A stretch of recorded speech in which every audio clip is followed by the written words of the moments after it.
recordings to the public.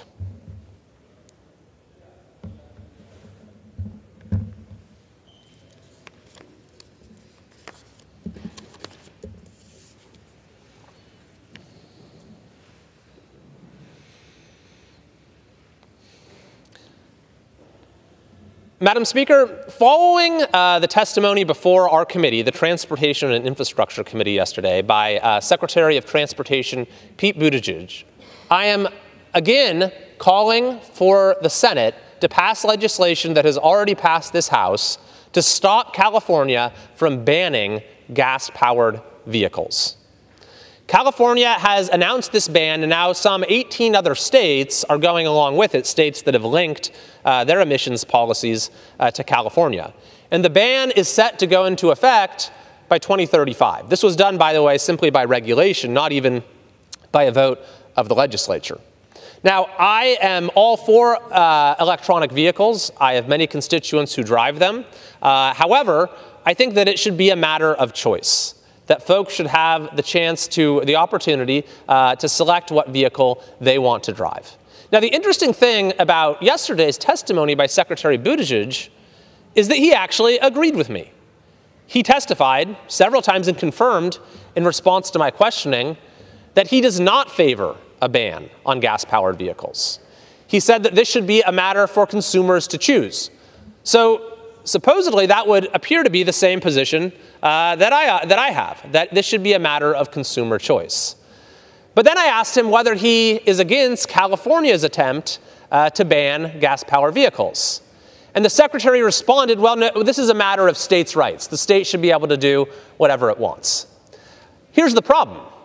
The federal government, the Biden administration, is actually enabling California to do this.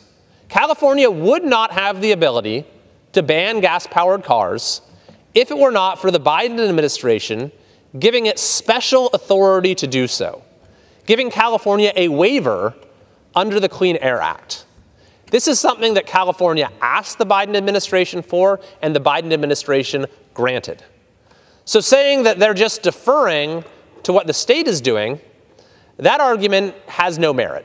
In fact, it is precisely the actions of the Biden administration that is allowing California to take this completely overreaching action of saying we are going to ban all gas-powered vehicles within about a decade. So I was very happy that legislation that I'm supporting, the Preserving Choice in Vehicles Act, passed the House of Representatives. This would simply rescind the authority that the Biden administration gave California to ban gas-powered cars. It passed the House of Representatives, but it has been languishing in the Senate. And I think it is incredibly important that the Senate take action so that we restore the confidence on the part of consumers in California and now in many other parts of the country that their right to choose which vehicle to buy will not be taken away.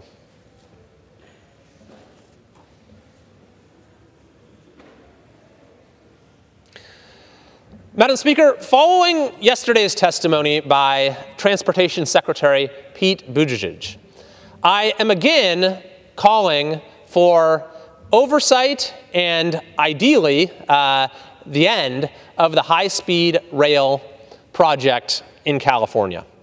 The Biden administration recently awarded California High-Speed Rail $3.1 billion.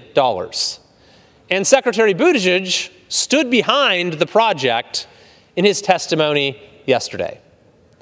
However, this project has now been going on for 16 years. Its cost has multiplied many times over. Estimates are it's now around $128 billion.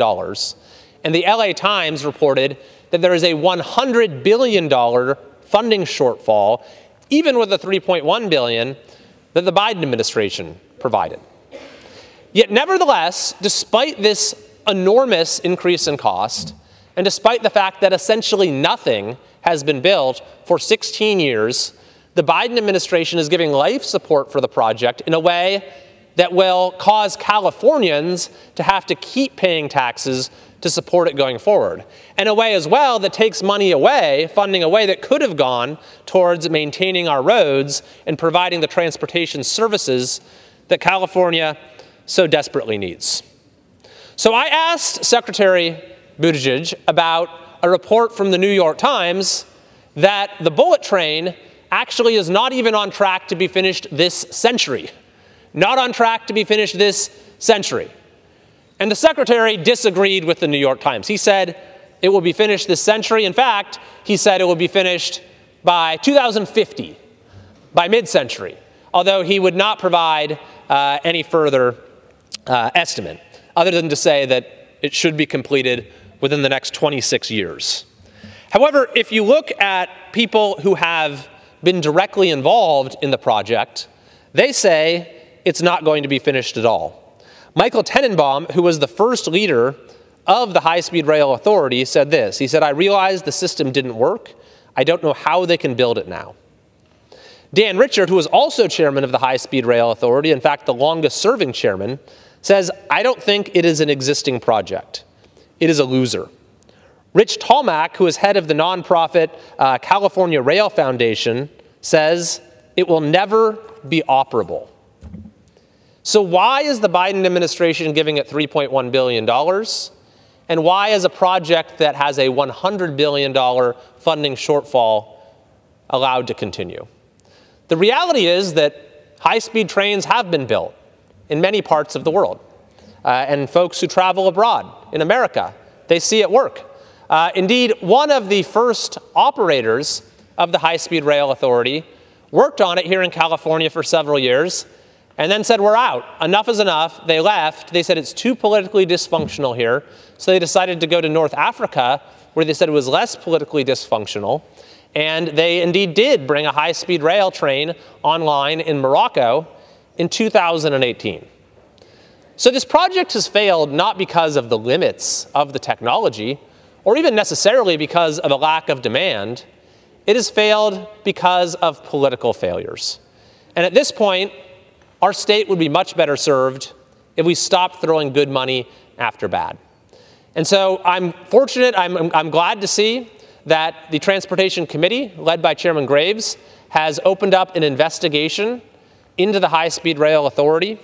And I believe it is about time there was finally some accountability for what might be one of the biggest boondoggles in the history of the United States.